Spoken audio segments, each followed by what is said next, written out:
बहुपद का शून्य क्या है? यह प्रश्न काफी कंफ्यूजिंग लगता है ना? चलिए इसको एक उदाहरण के द्वारा समझने की कोशिश करते हैं। माना px बराबर x माइनस 3 एक बहुपद है। अब ये सोचिए कि x का कौन सा मान के लिए px बराबर शून्य होगा। px बराबर शून्य का मतलब है बहुपद का मान x पर शून्य है।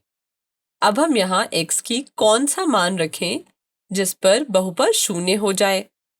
यहाँ हम आसानी से कह सकते हैं कि x बराबर 3 रखने पर px बराबर 3 माइनस 3 होगा, जिसे हल करने पर शून्य मिलेगा। तो यहाँ पर x की जगह 3 रखने पर हमें बहुपद का मान शून्य मिल रहा है। तो हम कह सकते हैं कि यहाँ 3 बहुपद का शून्यक है और हम इसे बहुपद का मूल भी कह सकते हैं। अब हमें पता है कि बहुपद के शून्य क्या होते हैं। बहुपद का शून्य निकालने के लिए हमें px को शून्य के बराबर रख देंगे। उदाहरण के लिए बहुपद px बराबर x माइनस 1 लेते हैं। अब px बराबर शून्य रखते हैं, इसका मतलब x माइनस 1 बराबर शून्य है।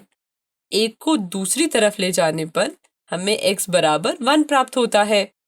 इसका मतलब है कि अगर हम x बराबर 1 px बराबर x माइनस 1 में रखें तो बहुपद का मान शून्य हो जाएगा। हम कह सकते हैं कि px का शून्य बहुपद के शून्यक है। अब एक अचर बहुपद px बराबर 5 लीजिए।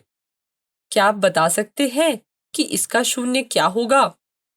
क्या हम x की जगह कोई ऐसा मान रख सकते हैं कि px का मान शून्य हो जाए? चलिए कुछ मान्य रख के देखते हैं।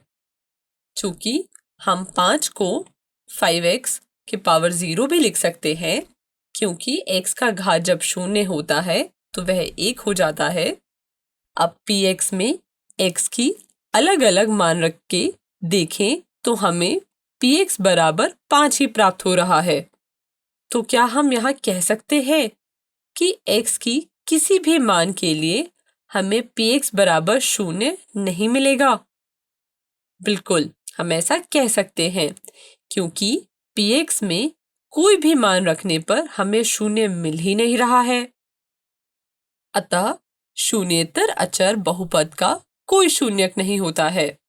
px बराबर शून्य एक शून्य बहुपद है। अब आप इसके शून्य के बारे में क्या कह सकते हैं? चलिए px में x की अलग अलग मान रखकर इसे ज्ञात करते हैं। x बराबर 1, 2, 3 रखने पर हर बार हमें शून्य ही मिल रहा है।